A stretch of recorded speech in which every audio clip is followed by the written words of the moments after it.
Hi, it's Stephanie Regal from Out to Lunch. I'm looking forward to inviting people to have lunch with me again soon. Till it's safe to do that, let's revisit this conversation from pre-COVID days. Major support for Out to Lunch is provided by the law firm of Jones Walker, established in 1937 with over 375 attorneys in offices throughout the U.S., providing a comprehensive range of services to a local, national, and international client base. JonesWalker.com. And by Hancock Whitney. Hancock Whitney is here for families, here for businesses, here for communities during this challenging time. Visit HancockWhitney.com/COVID-19 for the latest. And by Shorten Associates, legal recruiters in Louisiana and Texas.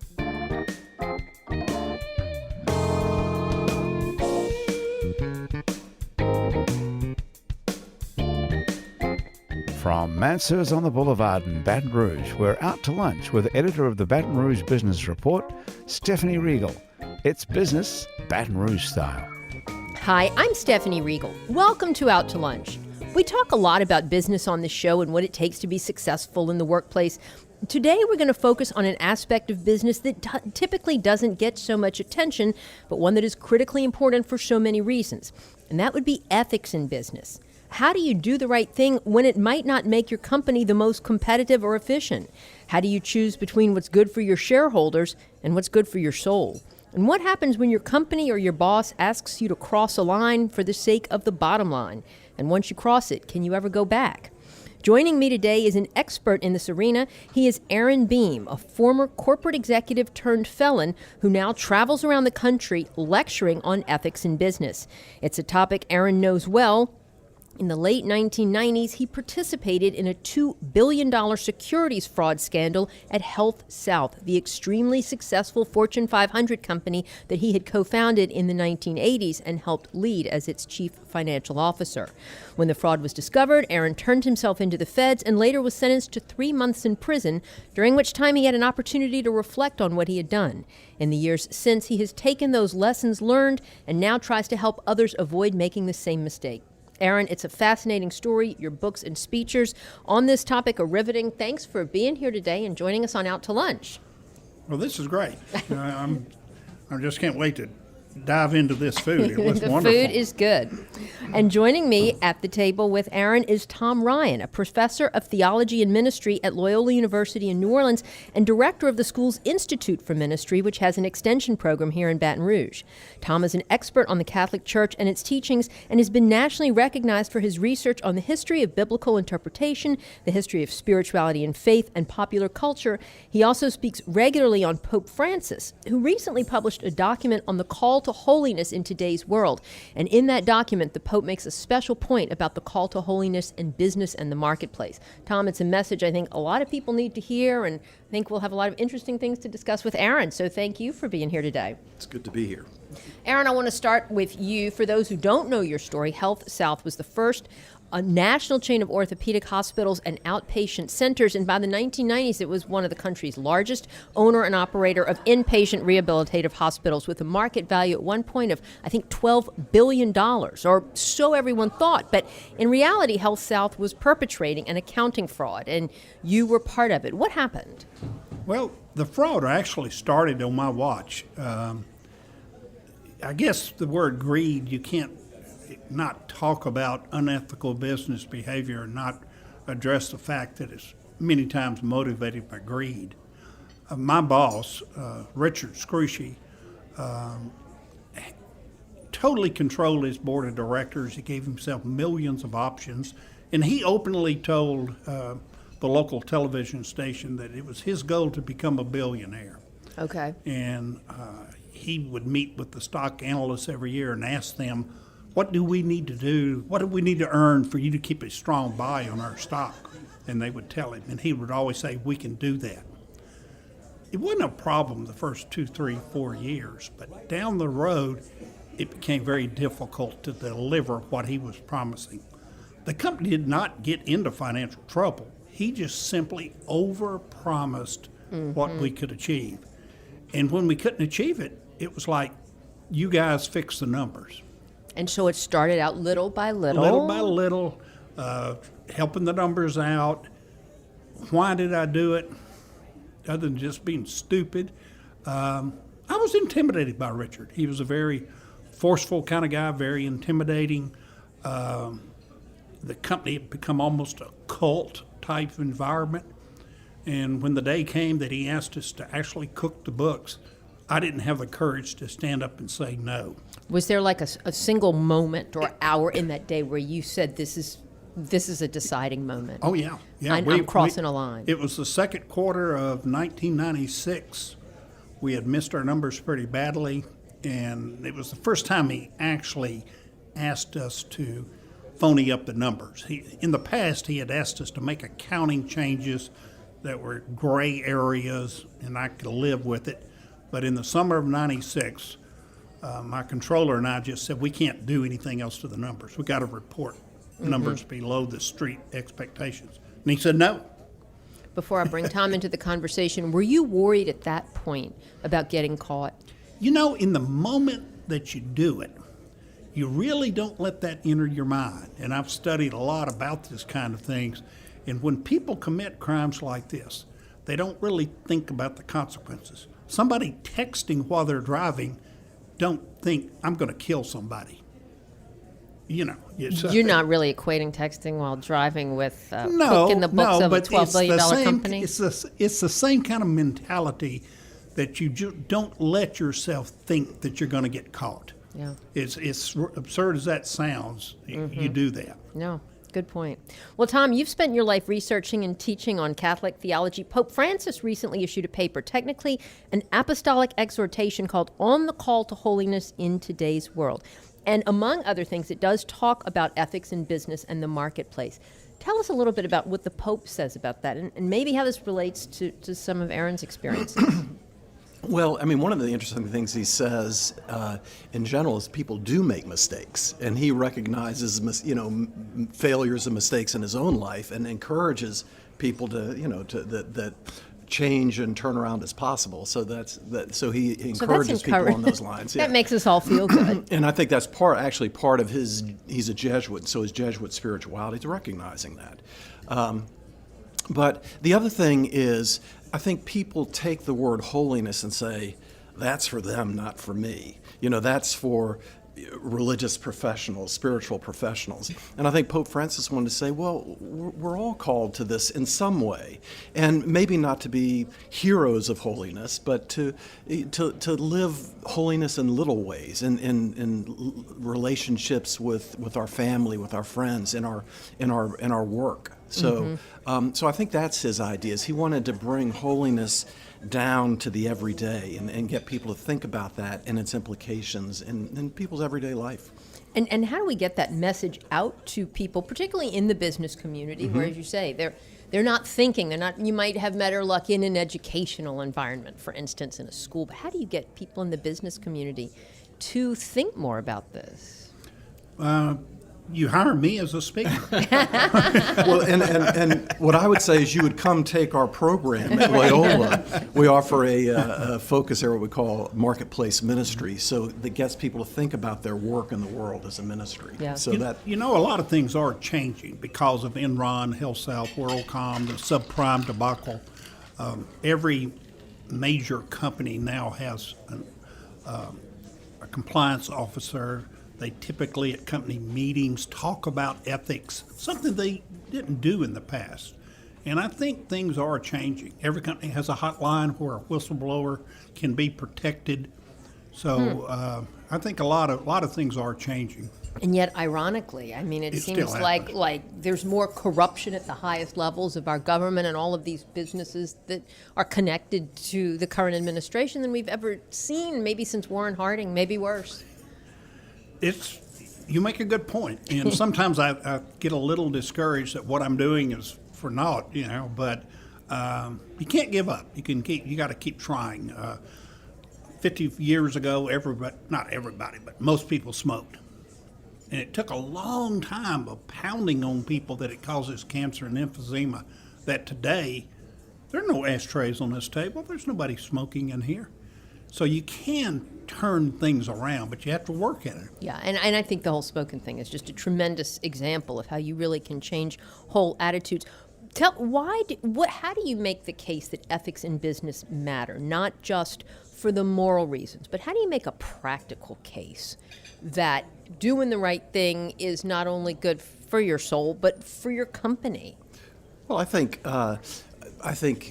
part of holiness that Pope Francis talks about is concern for the other. And I think if you're generous and kind and thoughtful about your coworkers, they're going to perform better. The morale is going to be improved. So you think of, Pope Francis also wrote about the environment, and I think the fewer resources, the more efficient companies can be in terms of the environment, the more money they're going to make. So I think that there are a number of different ways that being ethical actually helps the bottom line. What would have happened to Health South if you hadn't cooked the books? I mean, would it have still done as well? And what was the resolution of it? It would have, in the long run, done much better. The stock, when we reported bad earnings for the first time, the stock would have gone down. Richard Scrushy may have lost several $100 million, but that's a temporary thing. In the long run, he lost everything. Right. And so cheating works in the short run. In the long run, it doesn't. Yeah, So Health South would be much better off. They had to pay forensic accountants $400 million to clean the books up. Wow. Wow. Yeah, that's a lot of money. A lot of money. So the 3 months you spent in prison, I would imagine those were some of the hardest 3 months of your life. What was going through your mind during that time? I couldn't watch LSU football. But no, prison was not fun. It was life-changing, very humbling. I think being there was kind of, getting out was terrible because I felt like everybody was staring at me. I was a felon, so it's not pleasant. But you have turned it into a business now. I have. And tell your story and through speeches and books. And have you been able to change other people prevent other people from making the same mistake? That's what I hope. And I do get from students in particular, speak at LSU every year, and the professor has the students write me notes. And I get notes from them saying this was the best lecture they heard while they were attending LSU. We hadn't really thought about the importance of ethics. And I really think I am making a difference. Yeah. I have to believe that. Oh, I'm sure you are. Tom, does Loyola teach ethics classes through its theology department? Absolutely. In fact, pretty much every program has some sort of ethics component, and so our program certainly does. And it's interesting. I have a quick prison story. We offer our program on site around the world, and one of the places we offered it was at Angola, at the state penitentiary in Angola, and we had eight or nine students pursuing a certificate, and we kind of saw the transformative things that you talked about, that people learning this stuff and growing and changing. It was really a powerful experience, and also someone with Pope Francis really had a rocky road early in his life and work with the Jesuits, and he was sent into a sort of internal exile because he wasn't doing such a good job as leader of the Jesuits, and that time for him, that exile for him was life changing, and I think he recognizes his own finitude, his own shortcomings, and so I think is humble and is willing to forgive other people as a result. What do you teach through the outreach courses, and what kind of certificate do I get? What would I do with a certificate like that? Well, you could get a master's degree or a certificate in theology and ministry, and like I say, what it does is it gives you a theological foundation to see your life as a journalist, as a professional, as a ministry. So see this radio program as a ministry, especially on this topic of ethics in business. So and so we give you a foundation, a grounding, theological support to do that sort of thing. Are a lot of people at Loyola University interested in the ministry and theology, or do they go for business or communications degrees or music? I know, Right. Around the world, we probably have about 200 students, including some number of sisters in Africa that we're working on a project with. And so we're not the biggest graduate program at Loyola, but we're, given all of our students around the world, we're a pretty large program. We'll be right back after this very short break. You're listening to Out to Lunch. I'm Stephanie Riegel. I'm talking to Loyola University professor Tom Ryan and business ethics expert Aaron Beam. Aaron, is there a theological component to what you tell people in your lectures, or is it more from a secular perspective, a practical? And how do you tell them to avoid crime? Yeah, I really kind of stay away from putting a religious spin on it, unless I know I'm speaking to legatus or other Catholic groups. I did in one time at a very large university up north. I mentioned something about going to church every day helps remind you to be ethical and all. And this guy in the audience during Q&A says, "Mr. Beam, are you saying you have to be a Christian to be ethical?" And I said, "I don't think I said that." So you never know. You have to kind of keep it. It's a fine line. It's a fine line. And I think if I came over as I was preaching, go to church to be ethical, it'd fall flat. I think it would. And cause me trouble. So what do you tell people in your speeches? I What is tell the them secret to doing the right thing? The secret, or the main reason you need to be ethical, it's a matter of trust. There's a professor at Duke University you may have heard of, Dr. Dan Ariely, and he recently said, a society without trust isn't a society. It's a group of people who are constantly afraid of each other. Interesting. If you lose trust in your businesses, in Wall Street, in the government, things go south. Yeah. Things don't work well when there's no trust.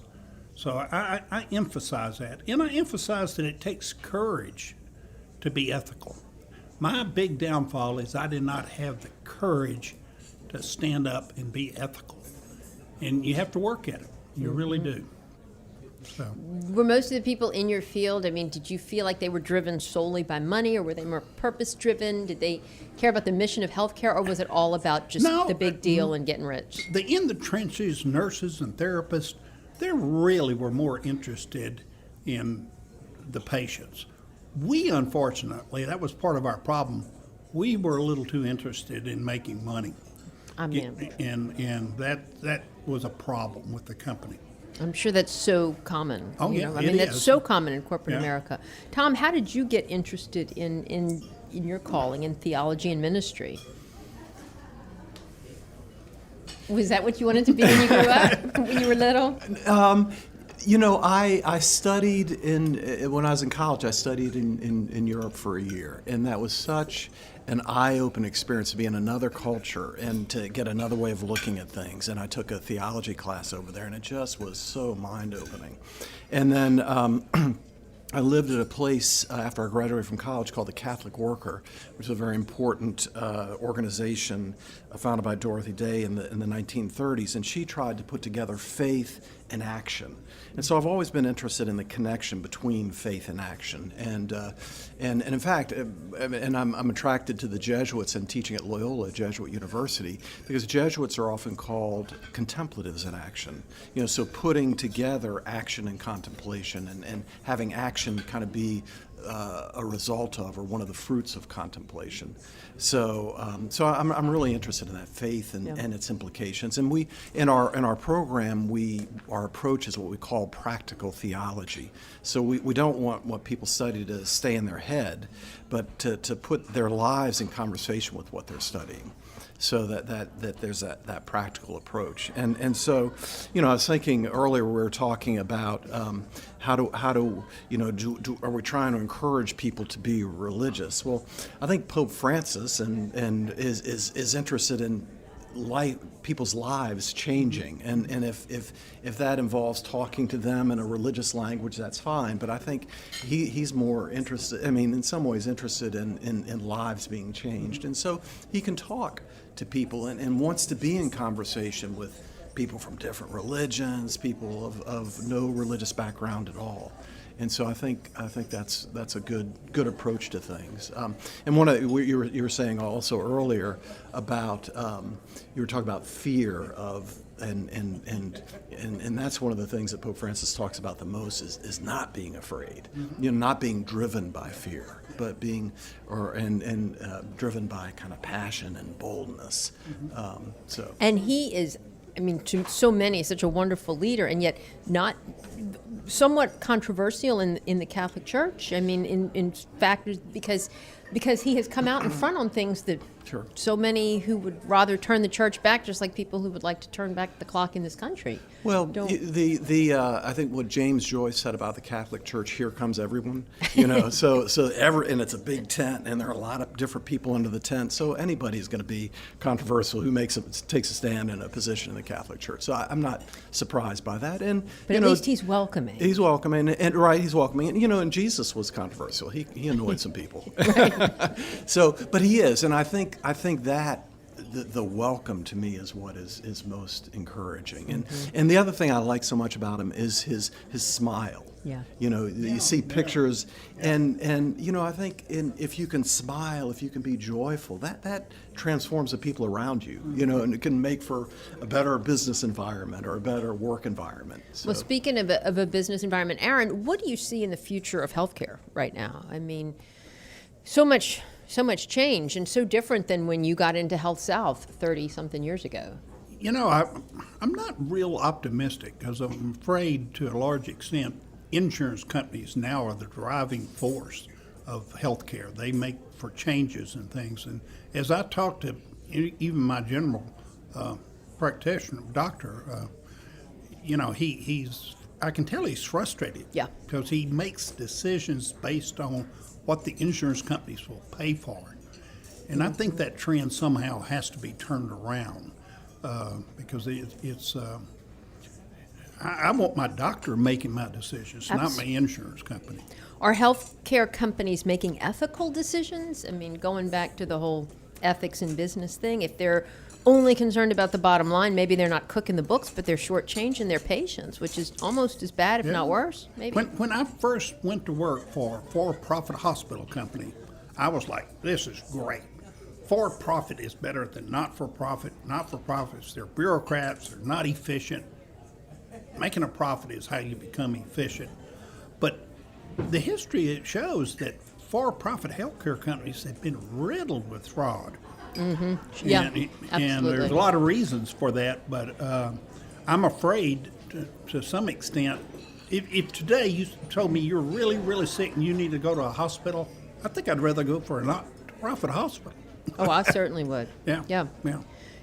Well, Tom, I know the mission of the Jesuits is not healthcare, but education, and you teach a lot of young people. What do you see as a common thread with the millennials today, and where are they on ethics? You hear all the great things about millennials, and then some of the downside as well. Well, I think millennials, our students, aren't as interested in organized religion as much, but they're as hungry as anybody, or hungrier than many, for spirituality, for questions about meaning, for connections with other people, for service work, things like that. So I think there's deep interest and deep concern and deep commitment to questions of ethics, to questions of meaning and spirituality and things like that. So I teach mainly graduate students at Loyola. But this past semester I taught a class of undergraduates, and they really confirmed that. It was a little more difficult teaching undergraduates, but their energy and their interest was really energizing. So you're optimistic when you look towards the future and what you see in young people today? I am optimistic. And I think that one of the challenges for those of us who are not millennials is to listen to what they have to say, to listen to their concerns, and not put them in our boxes, but to try to understand them on their own grounds. And I think when we do that, there is room for optimism, and so we can learn from them and vice versa. That's good advice. Yeah. Where do you all see yourselves headed, Aaron? I know you're active on the speaker circuit, 2 books out.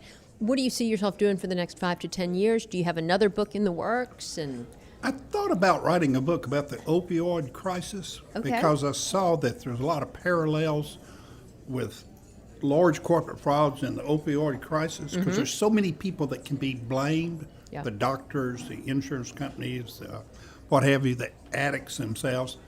But I got to researching it, and there's been several very good books written about that already. okay. And so I backed away from that. I might write a children's book that would deal with ethics. I think that'd be kind of fun. So I think that sounds like a wonderful idea. I'm thinking about that. Okay, excellent. And Tom, what about you and Loyola? So at Loyola, we, like I said earlier, we are working on a project with Catholic sisters in Africa on kind of connecting faith and its implications for the UN's sustainable development goals, and Wonderful. so that's exciting. And so working in East Africa and teaching, but also learning. How can we learn and teach at the same time? We also offer our program in Spanish, and so we want to expand that. And then we're getting more and more into online education, and that's a challenge. It gives people an opportunity, but one of the tricks is how do you teach ministry online, Right. that involves personal engagement, and so we're working on that. And you've been developing some of those courses in that curriculum. Absolutely. Excellent. Well, Tom Ryan and Aaron Beam, thank you all so much for being here today. This has been so very interesting and really important, meaty things to talk about, and things that are very relevant to the business community and the marketplace. So, Thank you for having us. Thank you, Stephanie. my guests today on Out to Lunch have been Aaron Beam, who has turned his prison stint for accounting fraud into a career on business ethics, and Tom Ryan, a professor of theology and ministry at Loyola University. The producer of our show is Grant Morris. Our technical producer is Eric Merle. Our associate producer is Peter Raschuti. And our Baton Rouge business consultants are Charlie D'Agostino and Ann Edelman. If you want to know what we all look like, you can find photos from this show on our website, itsbatonrouge.la, and on our It's Baton Rouge Facebook page. These photos were taken by Carrie Hosford, and you can find more of Carrie's photos at carriehosford.com. You can get this show and past episodes of Out to Lunch wherever you get podcasts and at itsbatonrouge.la. Out to Lunch is a production of INO Broadcasting for itsbatonrouge.la and WRKF 89.3 FM. I'm Stephanie Regal. Thanks for joining me. I look forward to meeting you again next week around the table here at Mansur's for more business Baton Rouge style on Out to Lunch. Major support for Out to Lunch is provided by the law firm of Jones Walker, established in 1937 with over 375 attorneys in offices throughout the U.S., providing a comprehensive range of services to a local, national, and international client base. JonesWalker.com. And by Hancock Whitney. Hancock Whitney is here for families, here for businesses, here for communities during this challenging time. Visit HancockWhitney.com/COVID-19 for the latest. And by Short & Associates, legal recruiters in Louisiana and Texas. Mitchell Foreman wrote and performs all the music on Out to Lunch. You can hear Mitchell's music anywhere great jazz is sold or streamed, and at MitchellForeman.com.